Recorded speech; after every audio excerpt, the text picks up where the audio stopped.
Oh, we're live. People are coming in. People are flooding in, Chris. That's good. We no one get hurt. Don't run, just walk. Hey everybody, for those of you that don't know, I'm Jeremiah Taylor. This is my friend and business partner, Chris Heller. Chris has the Ojo logo, and I have the Movoto logo. I think I did that backwards. I have the Movoto logo. Chris has the Ojo logo. And we did this intentionally today because we just want to remind you that Movoto is Ojo, Ojo is Movoto. We are one. And as we transition our brand to talk more about Movoto, we're doing that to bring congruence to you, to the consumers, because they're just finding us on Movoto.com. So keep that in mind. You'll see more of this. It's like backwards. It's Movoto's on this side, but it looks like it's on that side. Yeah, and you But as you're joining, and you got a Movoto or Ojo shirt, Ojo jacket. We gotta get all our the right swag on. I don't know. Like I'm waiting for new swag. It's gonna be great when we get it. All right, we're already like at almost 300 people on climbing. So hey, if you just joined today's Stump the Scriptmaster, these are some of my favorite events. These are our most requested events. But go in the chat. Tell us where in the country you're joining from, primarily because we want to make sure this thing's on and that we can hear from you. RJ hits it first in San Diego. Awesome. Thanks everybody for doing that. This is gonna be super fun. It's gonna be super interactive today. We've got, Jenna on our team's done a great job fielding a bunch of questions from you all ahead of time for today. We've got an amazing panel hosted by Jeff Glover, which, Jeff and team, thank you guys so much for taking the time to do this. I know there's a tremendous amount of value. You guys, everybody on this webinar today is gonna be blown away by the amount of value that you get from Jeff and the team. It looks like our attendance count is kind of stabilized. We are recording today, so if you're looking for a copy of this afterwards, you're going to get it. Don't worry about it. 20 of you will still ask in the chat. We'll answer yes. It'll be great. But let's get going. Chris, I'll let you introduce Jeff. Jen, I'll let you pin everybody up. I'm going to kind of hide out behind the scenes today and take some notes. All right, thanks, Jeremiah, and thanks for everyone for being here. We obviously we do these to bring value and bring as much value as we can. Today, that was really easy. When Jeff agreed to do this, we knew we'd be delivering a lot of value. I'm always excited to introduce Jeff. I've met him when he was a young pup, and what's annoying is he still looks like a young pup. And I don't know what's in that Detroit water, but whatever it is, it's working. The Jeff's really unique, and one of the things I admire most about what you've done, Jeff, is so Jeff started off as an agent, got off to a fast start at a very young age, 19 or 20, and then has done something that very few have done. He has a very successful brokerage, has a very successful team, and Jeff is still day in and day out operating as a very successful agent. And there's a lot of value I know that comes from that. And we'll hear that in the stuff you share today. But being in the trenches every day is something that is very few have been able to do that and do it for as long as you have, as well as you have. So great job. So I'm going to stop talking, turn it over to Mr. Jeff Glover, and he'll introduce our panelists. Yeah, well, I appreciate that, Chris. I think but everyone else also needs to know. We first met at a real estate conference years ago, and you were on stage speaking. It was in San Diego, and I just remember thinking like, "Hey, I'm going to be that guy one day. I'm chasing that guy." So thank you for giving me a target to pursue, and of course the inspiration that of course follows from that. So thank you, and thanks for the opportunity. We've got a really great group joining us today between Devontae, Justin, and Dylan. So I'm going to jump in to tell you who these guys are and why they were selected for this. And I'm going to start with Justin first. And Justin currently leads a team with eXp Realty. He not only sells real estate, but also leads a team. He spent time with us here at the Glover Agency, which is the name of our real estate team. Became so successful his first year with us. In fact, sold 100 houses his first year, that he became the leader of our inside sales associate team, and from there had much success with our group of inside sales associates, and essentially those are the ones that prospect all day long. And so From there, that took him to being an agent and continuing to be an agent. And of course, he's leading his own team. He's also a coach for Glover U, and he leads our prospecting boot camp class because of course that's what he is known for, and that is like his skill set. So super happy to have you on, Justin, and I think everyone who's going to be joining us is going to see just why you are known as some people say I'm going to call you the prospecting prince because I'm the prospecting king. So we can't have two kings. All right. So we'll just call you the prospecting prince moving forward. Okay. All right. And then we have Dylan Duckworth. Dylan actually has been licensed since 2013, and he's had a handful of roles in the real estate industry, including his current role. He's running a brokerage for Keller Williams. And prior to that, he was our inside sales manager, and this was after Justin's tenure. And I noticed that Dylan had an extra special set of skills as it related to converting buyer and seller leads over the phone. Had success doing that with us as an agent, and also was well qualified enough to turn around and teach our people that. And I would imagine, Dylan, you're still doing the same thing in terms of teaching your people in your brokerage how to be a great prospector and converter of leads. And it's really exciting to have you on. Dylan's from Minneapolis, Minnesota, and Justin's from right here in Detroit. We also have Devontae with us today. So Devontae, he's part of our agent leadership committee.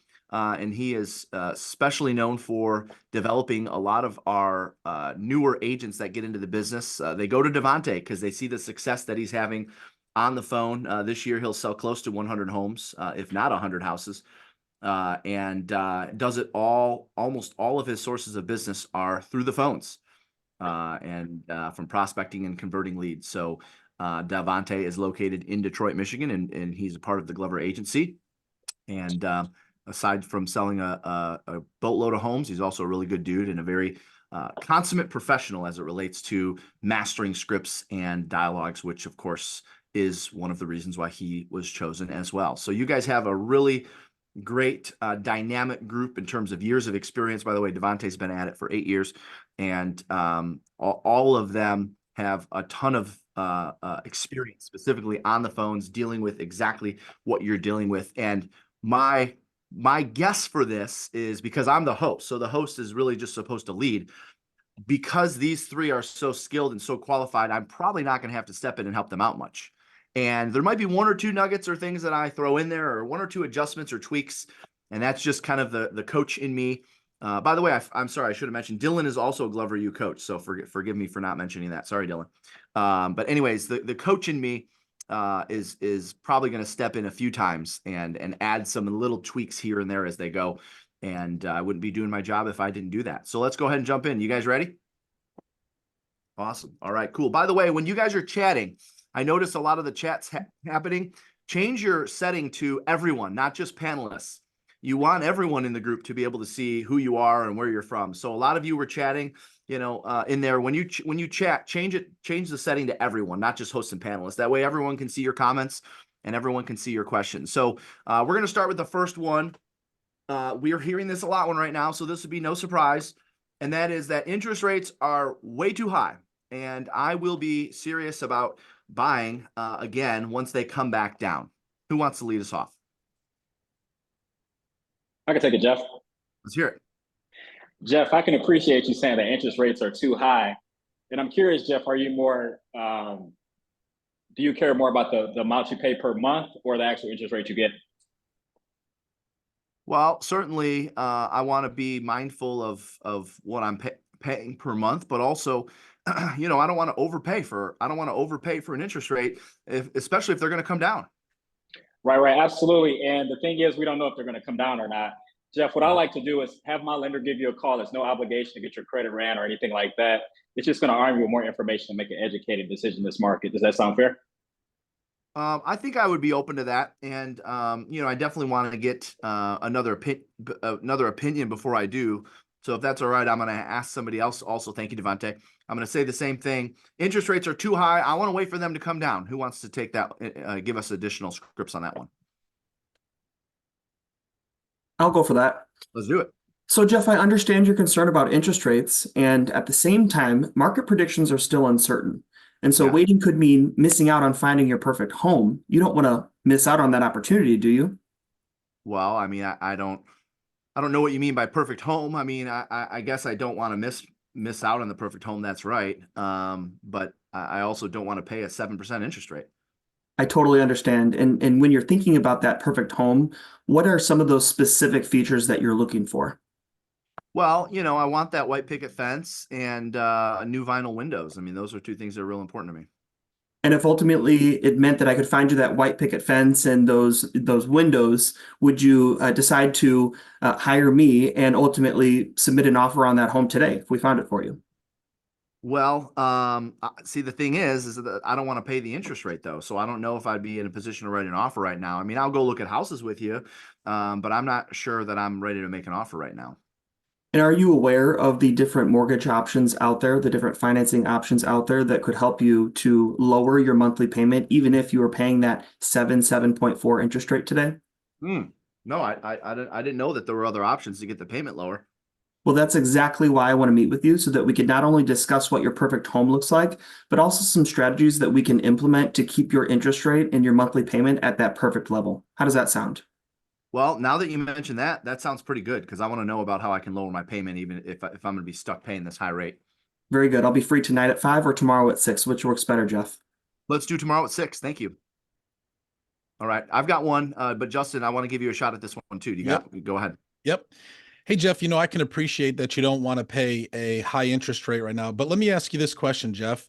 What's the main reason why you're looking to purchase in the first place? Um, Or thinking about purchasing in the first place?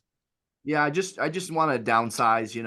My kids are all grown up, and we don't need all this space anymore. We just want to get rid of this house and get into a lower monthly payment, and get into a nice little 3-bedroom ranch here. So maybe we can travel the country, or head to Florida or something like that. All right, that makes sense, and I appreciate that, Jeff. Let me ask you this question. Have you thought about staying in your home for the next 1 to 2, maybe 3 years? Would you be okay if the interest rate didn't come down and you still stay in the bigger home? I don't want to do that. I guess that might be an option if we have to wait. I prefer not to though. I hope it's not going to take that long for rates to come down. Yeah, and I hope not either, Jeff. And at the same time, there's no way that we can guarantee that rates are going to come down. I mean, we're hearing it in the news that it's a possibility, but as you know, things have been pretty uncertain in the market and even in the economy.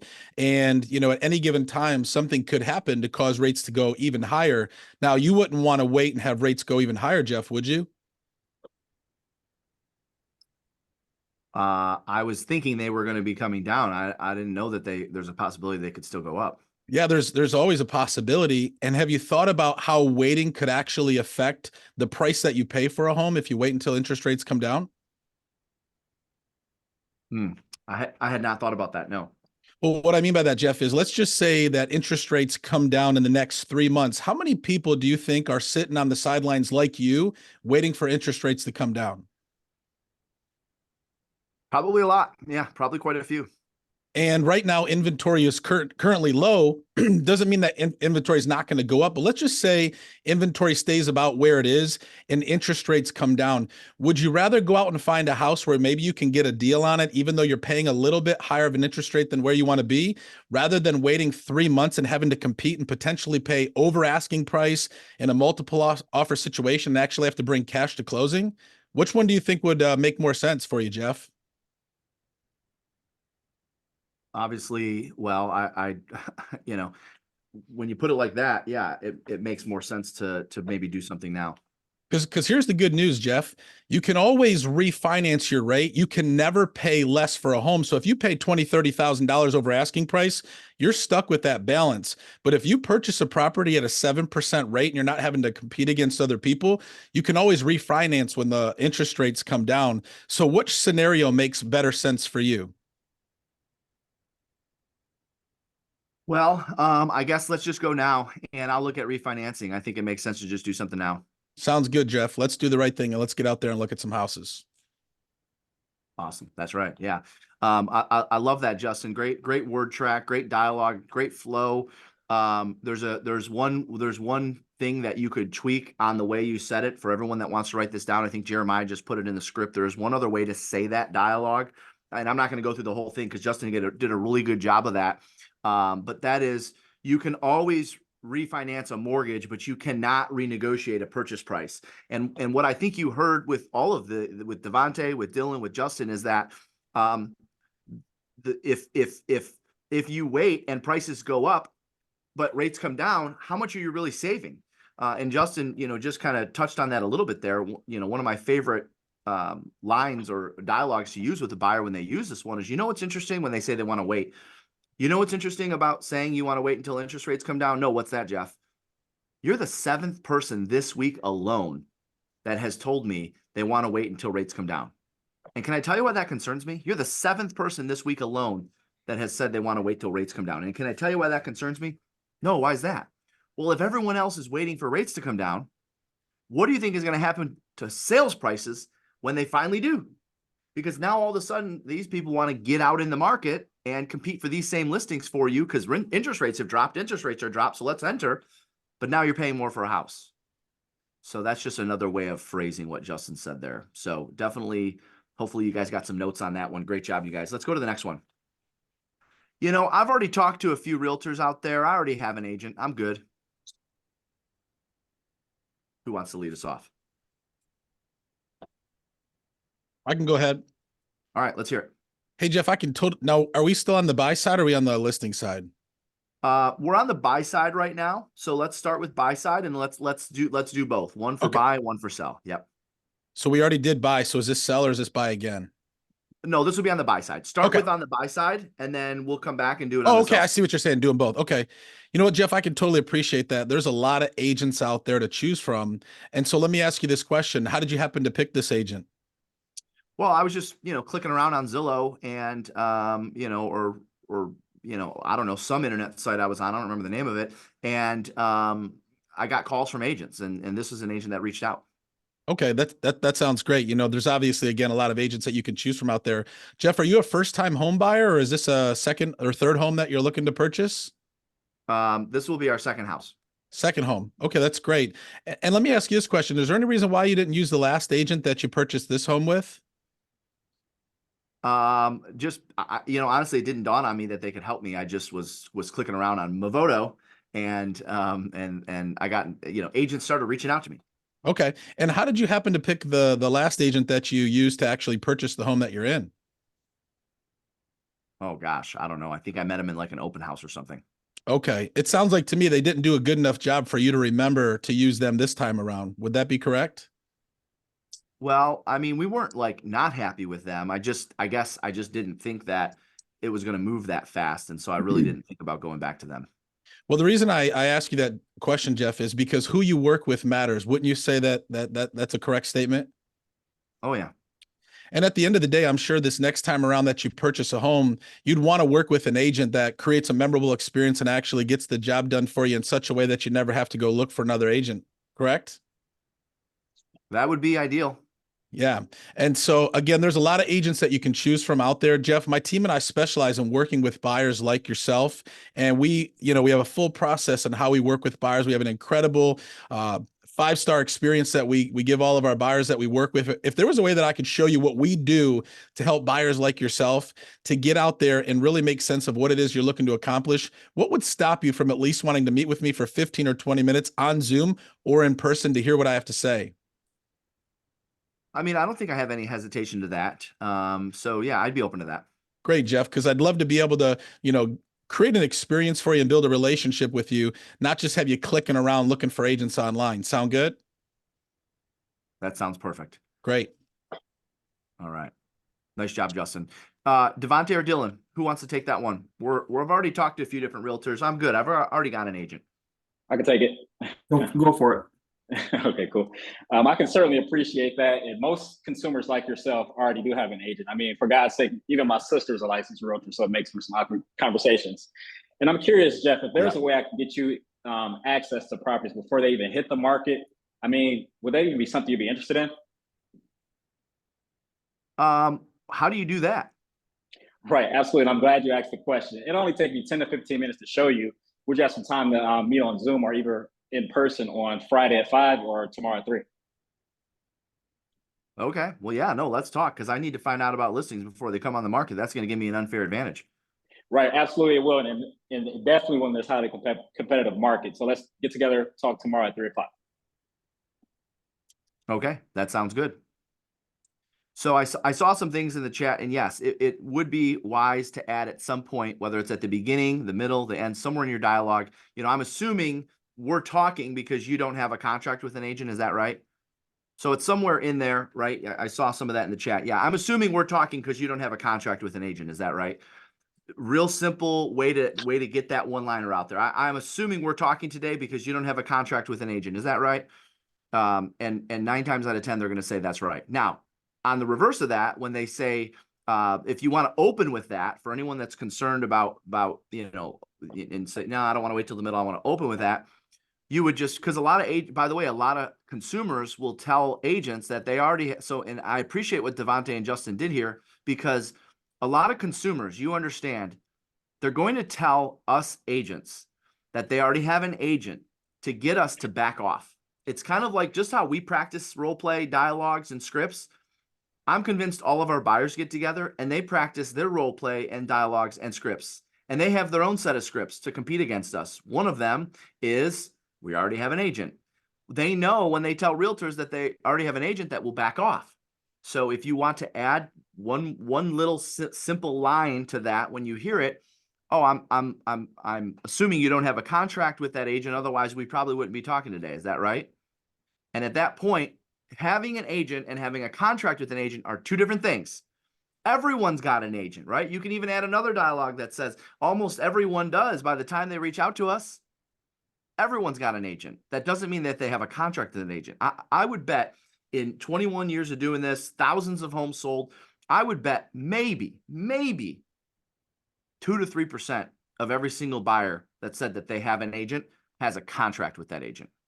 And I don't even care if they wrote an offer. Also, don't mistake writing an offer as having a contract, because you understand a lot of agents will write an offer for a buyer and their contract is just exclusive to that one offer on that one house. So even if they go a step further and say, yes, we've written an offer with an agent, that doesn't mean that they have a buyer's contract with an agent. They might have had a buyer's contract on that one house, but once that deal doesn't get accepted or their offer gets rejected, there's no contract in a lot of cases. All right. So thanks for throwing a few of those in the chat. I wanted to address those. And Dylan, anything that you would add to this one? Yeah, so the way that I frame this is essentially, when they give you the objection, we already have an agent in mind. What I would say is, perfect. It sounds like you're already in the process of interviewing agents, and it wouldn't hurt to get a second opinion before being tied up in another multi-month contract, would it? It would not. It would not. Love that. Yep, that's a good way. Can you repeat that again, Dylan? Yeah, so perfect. It sounds like you're already in the process of interviewing agents for the job of selling your home, and it wouldn't hurt to get a second opinion before being tied up in another multi-month contract, would it? Yeah. Yes. Now that's on the sell side. So for those of you that are taking notes on that, that's on the sell side. On the buy side, again, Dylan, you triggered a thought of mine on the buy side, and that would be when they say, no, we already have an agent. Oh, almost everyone does by the time we end up talking. We find that most buyers work with 2 or 3 agents before they finally select the agent to help them find their dream home. And I'm curious, do you have a contract with that agent? Right. And then that's where you can get that in. All right. Anything else you guys want to add to that one before we go to the next one? Let's keep rolling. So next question that was submitted, we're waiting for the market to crash and we want to go low with an offer. So we're going to wait until prices come down. Who wants to take that one? I'll go ahead. You know what, Jeff, I can appreciate that. I mean, everybody wants to purchase a home below the asking price. And so my question to you is, what makes you think you can't buy a house right now below asking price? Well, I just figured that the market's so hot that there's no chance I can get a home below asking price. Yeah, I mean, you would think that the market is hot and it does have limited inventory, but the good news is there's a lot of buyers sitting on the sideline right now waiting for interest rates to come down, which has actually opened it up for buyers like yourself to actually get out there and get a deal. Can I tell you about a scenario that we just helped a buyer actually get a deal on their property? Yeah. Do I have your permission to tell you that, Jeff? Please.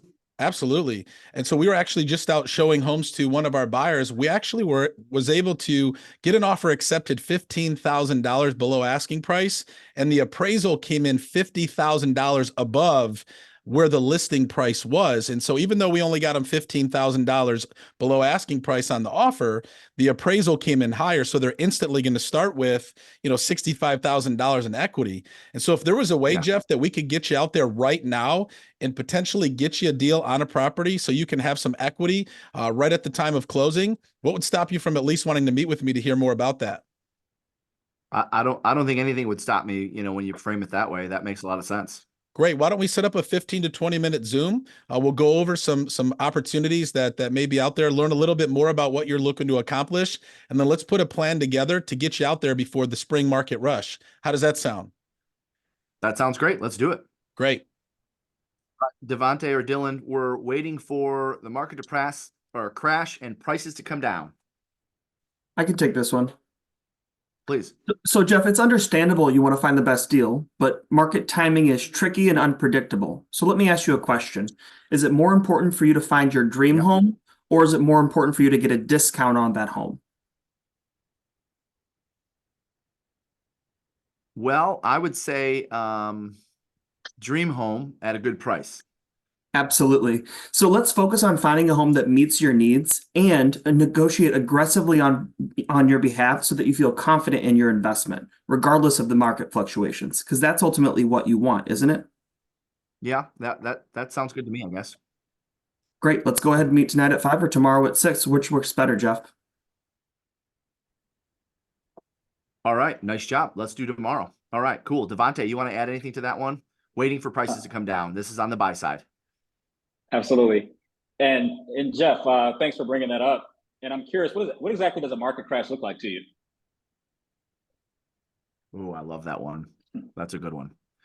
Well, I mean, I don't know if it's necessarily going to crash, but I mean, prices have been going up.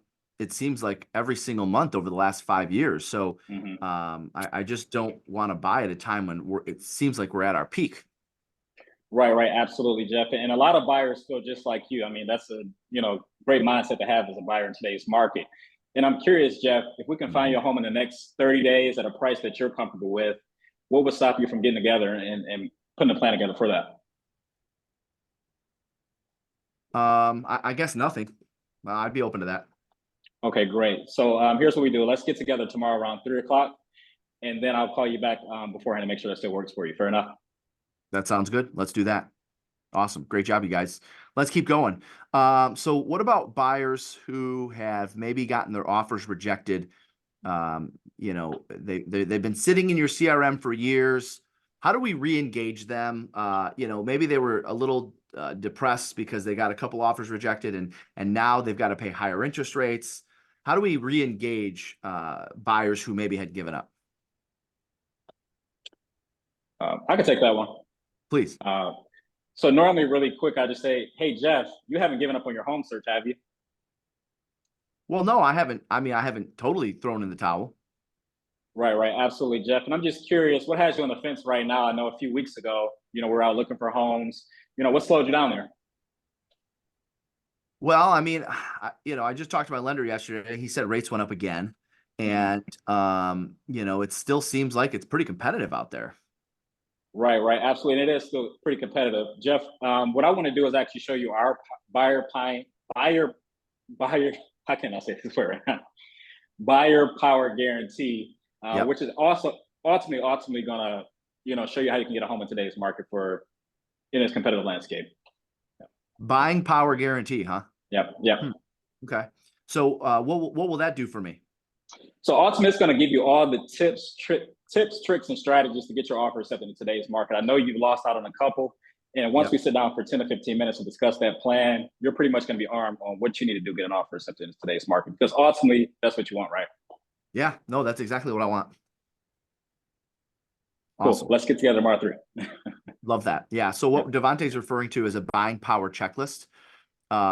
It's you can get access to that in our Glover U app, which I know, of course, the guys here at Movoto and Ojo, are big supporters of us, and we thank that. But if you want what Devontae's referring to there, it's in the free resources in the Glover U app. It's free. Okay.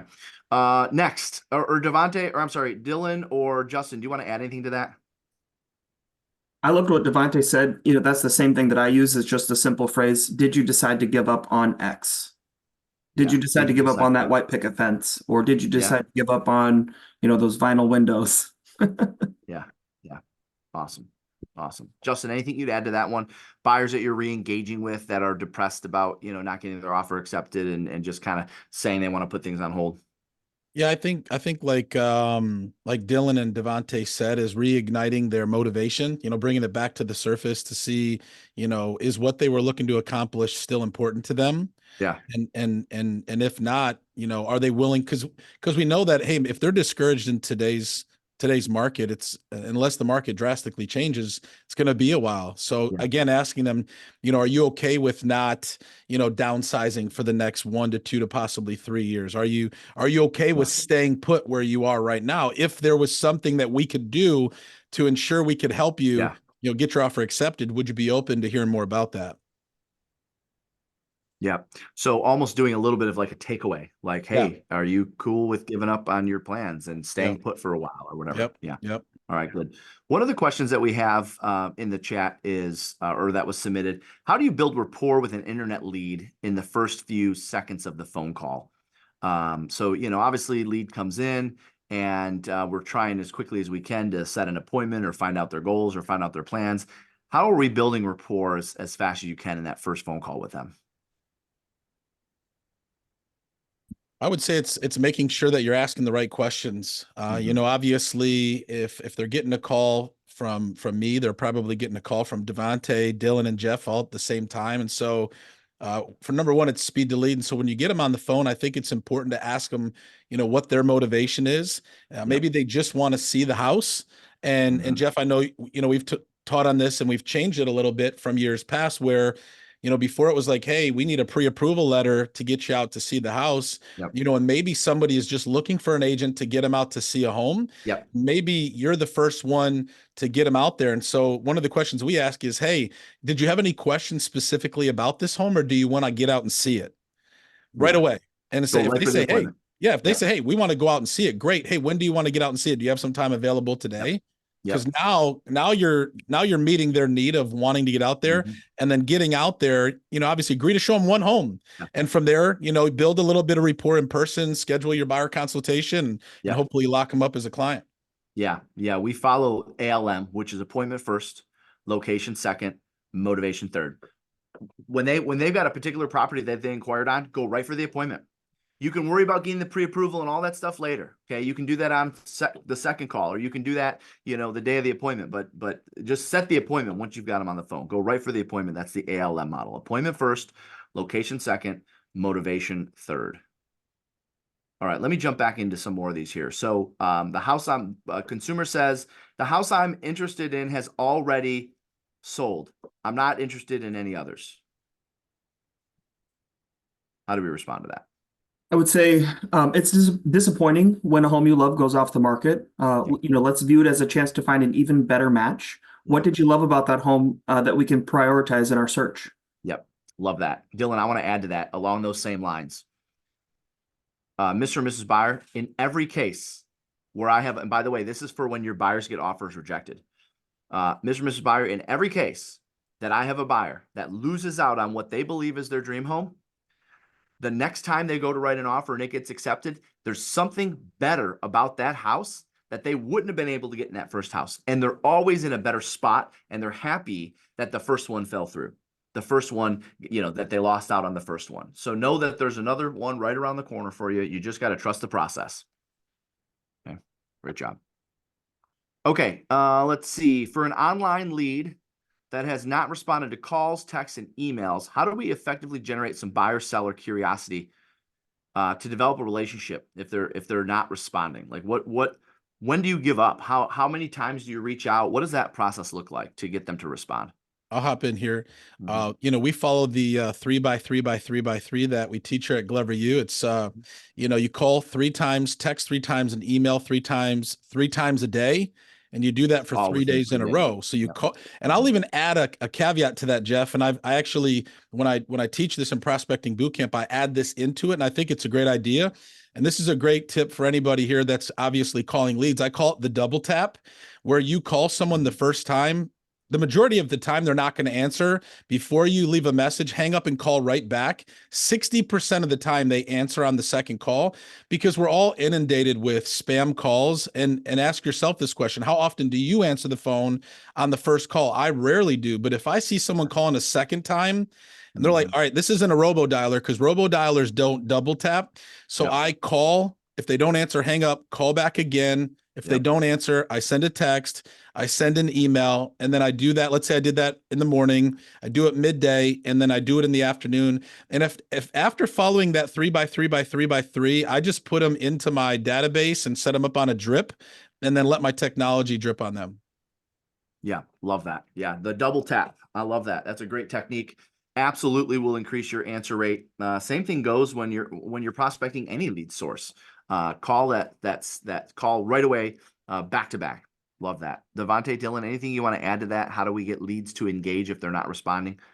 Yep. So one thing, of course, after our 10 a.m. meetings, our lender at Flagstar, he'll tell us about gift programs and things like that. So Mhm. if it's something that catches my attention that the lender says, I'll say, hey, if I can get you in a house with less than $1,000 down, is that something you want to hear more about?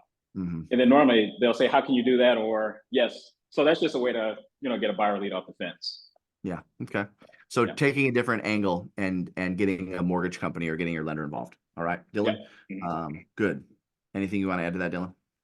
I feel like they hit it on the nose, just trying to find value to re-engage. I guess, when I'm talking to a lead that maybe I don't know or already have a personal relationship with, I'm always trying to build rapport with one of the 3 quickest ways, which is something humorous, something heartwarming, or something that provides shock value. So, like a market insight, that I can provide that I just learned from a convention that I just came from, or a financing program like Devontae mentioned. Re-engaging with just those simple value adds, I think, is the method. Yep, I love that. So the 3x3x3, I saw that in the chat. 3 calls, 3 texts, 3 emails, all within 3 days. 3 calls, 3 texts, 3 emails. And now you're not doing them like back to back. You're not going to call, text, email, call, text. I mean, you're spreading them out. All right. You're trying the morning, you're trying lunchtime, you're trying the afternoon. 3 calls, 3 texts, 3 emails, all within 3 days. Essentially 9 attempts. 9 reach outs in the span of 3 days. And by the way, for anyone that thinks that's obnoxious, or for anyone who thinks that's a lot, the most recent study that was done, I think it was 3.5 years ago, on thousands of internet leads around the country, found that the average consumer responded to the 5th reach out, not the first, not the second, not the third, not the fourth, the 5th. So that's why we follow the 3x3x3, and it's something that we've been teaching for several years now. Okay, let's dive into some sellers, and I know we've got some questions in the chat that we'll get to as well. Sellers tell you they want to wait until later this year, or they want to wait until spring. It's March 1st, but weather's not phenomenal in every part of the country. Doesn't seem like a great time to list if the grass isn't green or whatever. So what are we saying to sellers when they say they want to wait until later this year, or they want to wait until spring? I would say, let me ask you a question. Is it more important for you to wait until the springtime to sell your home or to net the most money? Well, it's most important to wait to net the most money. Absolutely. And if I could show you a way that we could not only get your home sold, but more importantly, maybe even put a little bit more money in your pocket, would you want to hear about that so that you can make sure you're doing what's best for yourself financially, Jeff? Yeah, but isn't spring or summer the best time to list? It certainly could be. It all just depends on your unique position. Let me ask you, Jeff, as far as selling it in the springtime, is it more important for you to compete with more sellers or to get the most money in your pocket at the end of the day? Well, I guess I don't want to compete with everyone else. Sure. And if I could actually show you a way that we could get your home sold by keeping more money in your pocket and avoid all the competition that is going to be flooding into the market during that time, would you want to know about that? Yeah, I would want to know about it. Yeah. Okay. So let's Cool. go ahead and meet today at 5 or tomorrow at 6. All right, let's do it. Devontae, Justin, anything you want to add to that one? They want to wait till spring or summer. I would just say this, Jeff, I can appreciate that you want to wait until spring. And I'm curious, what is it about waiting till spring that's most important to you? Well, I just feel like that's the best time to list a house for sale. Yeah, absolutely. And that's obviously, what you hear, sell your home in the spring or summer. And Jeff, what's the main reason why you're looking to sell? We're looking to downsize. Okay, great. And have you ever heard of the spring rush, Jeff? The spring rush? No. I mean, I guess I think I know what you're asking, but no, I haven't. Yeah, what that means is this. There's going to be a lot of people like yourself who are waiting to sell their home in the spring. Mm. And right now, based on my initial research, if you were to list your home in the next 7 days, there's no homes on the market. And so you would be the only home that's in your local market or in your neighborhood for sale. So if there are buyers that are looking for homes in your neighborhood, you would be it. In the spring, Jeff, there's going to be more homes that come on the market and potentially would want to price their home lower than yours. If you had the opportunity to sell your home and you were the only home on the market or compete against other sellers and potentially get less, Jeff, which one makes more sense for you? Well, I definitely don't want to go with the option that gets me less. Great. So, Jeff, if we could sit down for about 20, 30 minutes and I could show you exactly why right now is the best time to sell your home so we can get you a new one in the spring, what would stop you from at least wanting to take a look at that if there's no cost or obligation to you? I guess I'm open to it. Great. Let's go ahead and meet tonight between 4 and 5. I'll see you then. All right. See you then. Devontae, anything you want to add to that one? That's pretty much like the same talk track I go down. So I just say, I can certainly appreciate you wanting to waiting until the spring.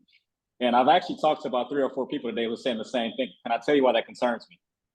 Bingo. Yes. All right. So repeat that. So repeat that again. What did I just say? I can certainly appreciate you, wanting to wait until the spring to sell your home. Yep. And I've actually talked to about 3 or 4 sellers just like yourself who just came off the market. And can I tell you why that concerns me? So 3 or 4 other guys said the same thing, huh? Yeah. Please tell me. Right, absolutely. If everyone is waiting to the spring or summer, that's ultimately going to increase supply. And if we increase supply, that means buyers have more options to choose from. And I don't even have to tell you, you know what that means. That's going to mean less money for your home. Now, that's not what you want, is it? No, that's not what I want. Great. Before you lose any more equity on the property, let's get together this evening around 5 and we can discuss a plan to get your property sold sooner and for more money. Does that sound fair? That makes sense.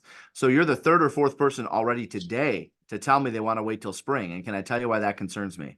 So essentially what you're helping the seller understand is that waiting until supply goes up is not best for them financially. And I liked also what Justin and Dylan did where they asked the question in the beginning before even getting into it. If you don't mind me asking, what is it about spring? What's significant about spring? Make them tell you we think it's the best time. Then you can go into any one of the scripts that you just shared. But I like opening with, if you don't mind me asking, in your mind, what's the benefit of waiting until spring? I'm just curious if, to hear your position on that. Okay. Love that. Next, I'd love to buy a new house. We hear this one a lot. I'd love to buy a new house and sell, but my current interest rate is just too good. I mean, I don't want to go from a 3% interest rate to a 7% interest rate. So I think we're just going to stay here for a bit. Jeff, keeping a low interest rate is important, and let's also consider the overall financial benefits of moving to a home that better fits your needs. Sometimes the value of being in the right home outweighs the difference in interest rates. Wouldn't you agree? Well, I mean, yeah, but I don't want to be broke either. Well, that's exactly why we'd like to meet with you. I want to hear more about your specific financial needs and also how we can help you find that home that you're looking for. Would tomorrow at 5 or today at 6 be better? All right, let's do today at 6. And what I love what you did there, Dylan, is you got me off of the rate fast and you went into something else. So that was good. Anything else, Devontae or Justin, you want to add to that one? Why would I sell, man? I'm at a 3% rate on my house. I'd have to get a 7% rate. you know, I'm not interested in doubling my interest rate.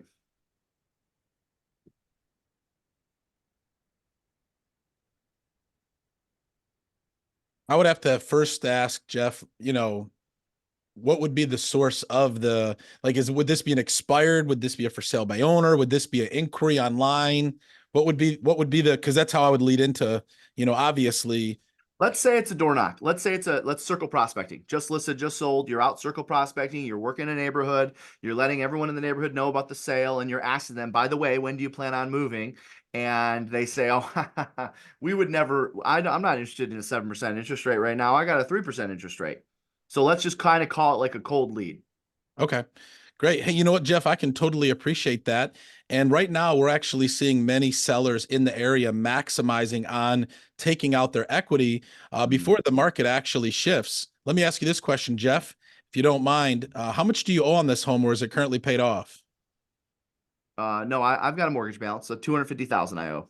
250,000. And based on my initial research, Jeff, before I came out today, homes are right around the $600,000 range. So you're sitting on about, $350,000 worth of equity.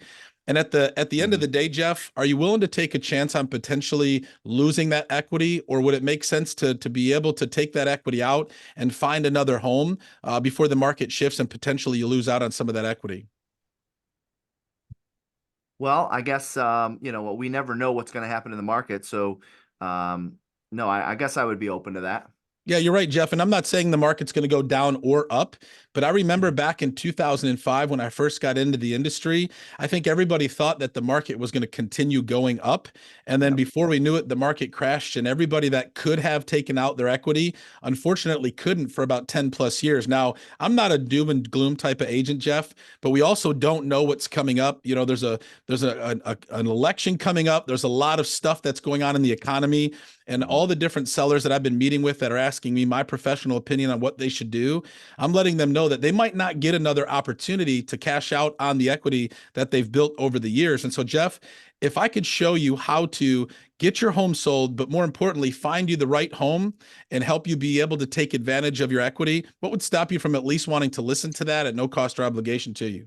Well, when you put it that way, I'll hear you out, Justin, but I'm not going to make any promises. Okay. Yep. No obligation to meet with me, Jeff. Just want to sit down and have a conversation. Fair enough? That sounds good. Great. All right. Just go for the appointment. I love the dialogue that you used there. And Devontae, do you have anything you want to add to that one? I've got something, but if you have something that's fresh in your mind, go for it. Right. So in that scenario, I pretty much would just say like, okay, Jeff, that is a great point. You probably do have a, low interest rate on the property. And I'm just curious, ultimately, what would selling this home even do for you? Well, I mean, we've been talking about, downsizing at some point, and we just didn't think it'd be a great time to go right now because the interest rates are so high. Right. Absolutely. Absolutely. I mean, they are, higher than normal. And may I ask, what rate are you currently locked in at? I'm at 3.5% right now. Okay. Wow. 3.5%. That's great. So you probably bought about 5 to 7 years ago, right? Yeah. Yeah. Right. Right. Jeff, and here's the thing, I don't have a crystal ball. I don't know where rates are going to go. And it sounds like downsizing is very important to you. And may I ask, why are you even downsizing? We just want to get our equity out of the house, and if we were going to move, it'd be to get the equity out and get a smaller place so we can spend more time traveling. Right, right, absolutely. So you want a smaller place, definitely spend some time traveling. And where are you going to be traveling to? Just curious. Just all over the country. I think we're just going to buy an RV and just travel the country as much as we can. Wow, that's great. I mean, good for you. I've had a few clients do that, that I work with. Jeff, if I can help you make that dream come true of traveling in an RV, helping you protect your equity, getting all the money out, and also get you a payment you're comfortable with on the back end with the new rate. Is that something you'd be open to hearing? Yeah, I'd be open to that. Okay, great. So before you put those plans on hold and put that dream on hold, let's just spend 10 to 15 minutes talking about that. Would you have some time today at 5 or tomorrow around 3 work for you? Let's go today at 5 o'clock. Okay, sounds good. Great job, all three of you. And the one that I want to also just kind of a simple one-liner. Let me ask you a question. If the seller was willing to buy down your rate, would you be open to moving, or would you still want to stay put? Just to kind of create a little curiosity.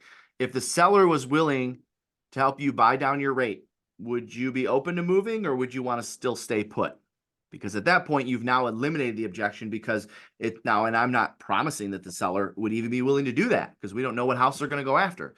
But if the seller would be willing to help you buy down your rate, would you still want to stay put or would you want to get moving?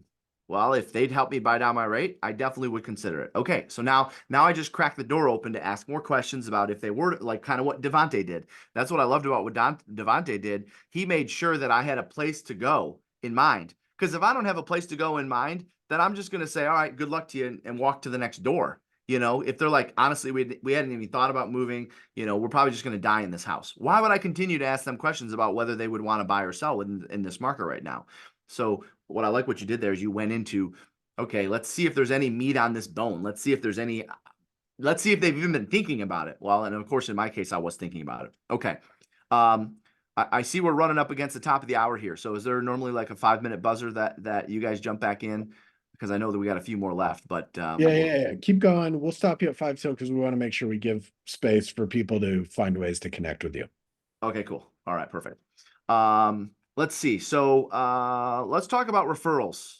How are you currently asking for referrals in the real estate business right now? In other words, past clients, current clients. How do you ask people for business? Who wants Well, to? Go ahead. I'll say this, you know, we follow the 4x4 by 2x12 that we teach at Glover U. And so in the beginning of the year, and really in the first quarter, when we're reaching out to our clients with you know, I have a goal. It's a basic script where you're reaching out to your past clients in your sphere of influence, you know, wishing them a happy new year and asking them, hey, listen, you know, I have a goal this year to, you know, help 100 families. And who do you know that's looking to buy or sell a home this year that we can help? Yeah. And so I think it's just being consistent and having a plan around it. Obviously, when you're working a transaction, you know, there's the 3 phases, right, that you can ask for or the best time to ask for a referral is 7 days after you either sign their buyer agreement or listing contract, 7 days after you go under contract, and 7 days after closing, because they're most excited. So, you know, you're just asking, hey, you know what? It was a pleasure working with you, Jeff. Let me ask you a question. I still have a goal this year to help 100 families. Who do you know might be looking to take advantage of the same service I was able to help you to buy or sell their home? Yeah. No, that's good. What Justin's referring to there is the honeymoon phase.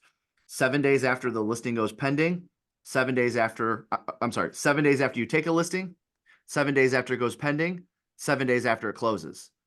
There's also a honeymoon phase on the buy side. 7 days after the buyer consultation, 7 days after they get their offer accepted, and within, I'm saying 7 days after, within 7 days of closing. You have your highest and greatest probability of getting a referral from that client by asking during the honeymoon phase, because their confidence in you is at its highest point in that spot. So the script during the honeymoon phase sounds a little something like this. Justin, we're always looking to pair sellers with our buyers and buyers with our sellers. Now that we've got your home on the market, you've probably told other people that you're going to be selling, and you've probably heard of other people that are going to be moving. Who else do you know that we could help take advantage of this great market? The reason why the honeymoon phase is so effective, especially the first one, the 7 days after they list or 7 days after the buyer consult, they're telling everyone they know about their plans. They're telling, you know, people at work, people in their family, people in their friends, and they're going to bump into someone else that's going to be buying or selling. It's going to be fresh in their brain. All right, so that's a great one. Asking for referrals. I like the I have a goal script, which all of our scripts, you can find them in the Glover U app. I'm sure most of you have them anyways, but the I have a goal script, what Justin recited in the beginning was, I have a goal to help 100 families buy or sell a home here in Southeast Michigan. And I was wondering, who do you know that could use my help? Simple script. The reason why that script's effective is because when you say, I have a goal, and I was wondering, who do you know? They want to help. Your past clients, your sphere of influence, they want to help you. So that's a really, I call it kind of like a soft way to ask for business. You're just stating your goal and you're asking if they can help you hit it. Devontae, Dylan, anything else you guys want to add to that one? Yep. So after that question, who do you know? They normally say no one. So then I try to probe them to get more information. I say, well, can you think of anyone at church, in the neighborhood, or a friend who may have talked about buying or selling? Yeah. And sometimes they may say, oh, my cousin Mike was mentioning something about that. And then that could potentially get a referral out of them. So what Devontae is referring to is what's called the trigger questions. You want to trigger thoughts in their mind. Oh, yeah, my neighbor just threw out a for sale by owner sign in his front yard. I can't believe I didn't even think of that. Right. So a trigger question would be, do you have any neighbors, friends, relatives, right? Think of 3 classifications of groups or whatever that could trigger an opportunity. Yep. Awesome. Dylan, anything you want to add to that one? Last thing I'll say there is, Jeff always has this concept of like extending the life of the listing or extending the life of the sale. And I really try and think of different opportunities that I can do in every transaction to get more business out of, extract the most amount of opportunity from every deal. So we actually do a housewarming party for every transaction that we close, and we actually send out all of the invitations as well. So when we get the contact information for all of our clients' sphere, we're sending out an email, we're doing a call, we're doing a text to invite them to those events. And then we're just having, Yep. simple conversations like Justin and Devontae mentioned. Awesome. I love that. So you host the housewarming party, you pay for it, but it's at their house, not your house. Just so It's we're clear. $150. Yeah, $150, and then they send us all of their the invites, and they send us all the contact information for the invites, and then we send the invites out. So we grow our database that way, and then also have an opportunity to ask for referrals while we're at the event because they're introducing us. This is my amazing agent who just helped us, buy this home. You should use them, and that's an easy way to get referrals. Yep. Awesome. That makes a lot of sense. Okay. All right, this was tremendously valuable. For the over 300 of you that are still here, go down to the bottom of your Zoom window, find that reactions button, give a thumbs up, a heart, a like, a love, something to this group. You all made a tremendous impact today. Look at all that. Look at all the love flying up from there. That's pretty amazing.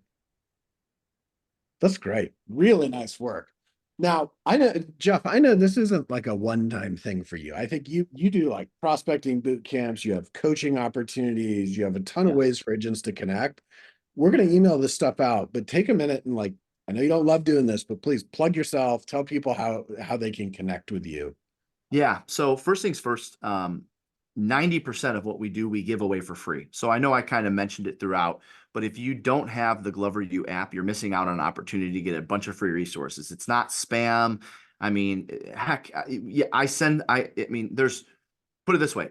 Every tool and resource that we mentioned today, the 3x3x3, the scripts, all that you can find all that in the app. So you just search Glover space the letter U in your app store.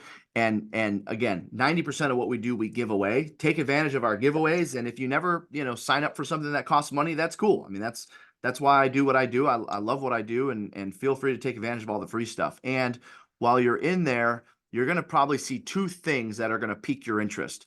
One is coming up in about 2 weeks, and it's called Prospecting Live. It's the first time that we've been doing this as a team with Glover Agency for years, but it's the first time we've opened up our playbook, if you will, to the public. And so we have agents flying in from all over the country or driving if they're near the Midwest, because it's being held in Detroit. We're spending 2 days on the phones prospecting together. So I'll be there. I know Justin's going to be there. I'm sure Devontae's going to be there. I'm not sure if Dylan's coming or not, but I know Dylan usually plugs into our stuff. But the Prospecting Live event that's happening in 2 weeks, for these types of conversations, if you want to get as smooth as these guys in this kind of dialogue, I highly recommend you might want to check that out. That will be, and I'm going to be there prospecting. So literally, you're going to be prospecting right next to me. Justin's going to be there prospecting. You're going to be prospecting, following up on leads, all different sources. And also I'm going to spend in our time together. So what we're going to do, and Chris, I know you can appreciate this because Chris has been to plenty of prospecting clinics in his day. We're going to prospect for 90 minutes. And then we're going to take a 30-minute mindset break. But the 30-minute mindset break is me giving instructions, helping everyone get better. So we're going to be prospecting for 90 and then a 30-minute mindset break, which is really just skill building. And then we're going to prospect for 90 and then we're going to take a 30-minute skill break. And then we're going to have lunch and then we're going to prospect for 90 minutes and then we're going to have a 30, right? You get the idea. So it's not just all of us standing together with headsets on prospecting. Every 90 minutes, there's going to be a 30-minute break where we go into classroom. And we work on our scripts, our dialogues, our objection handlers. We role play together. That would be, I mean, I know it's only a couple of weeks away. We got a room block at a beautiful Westin hotel in downtown Detroit. I think the room rate is only like $250. So see if you can check that out. Did they drop the link in the chat? Jeremiah, did you throw that in the chat? Well, yeah, we'll also make sure it gets sent out, right, John? We'll email Okay, it out to everybody. We'll email it out to all the agents. All right. I just know if you go to gloveru.com, it's like one of the first things that pops up. I don't remember what the exact link of it is, but if you go to gloveru.com, it'll pop up. And also while you're there, you'll see our summer event, and that's our 3.5-day event. Eric Thomas was our first announced keynote. We haven't announced the other ones yet, but that event will have more than 1,000 people from all brokerages, all brands, all over the US and Canada. Prospecting Live, I should mention the thing that's happening in 2 weeks in Detroit. That's capped at 50. There's only 50 of us, and so there's probably 8 or 10 seats left. I figured they'd probably get eaten up by people from the Midwest, as we got closer to the event. So if you can go grab one of those chairs or those stools, because we won't be sitting down, we're gonna be prospecting. You'll have a prospecting station. I mean, it's going to be a really great environment for everybody. Amazing. All right, I got the link in the chat. We'll email it out. Heller, close us out. Final words. Yeah, Jeff and Justin, Devontae, Dylan, thank you guys so much. This is what agents need to hear, and it's super helpful. So we appreciate you taking the time. We appreciate everyone being here. We appreciate being in partnership with all you. Go have a great weekend and a productive next week. Thank you. Thanks so much, guys. Thanks, everyone. See you soon.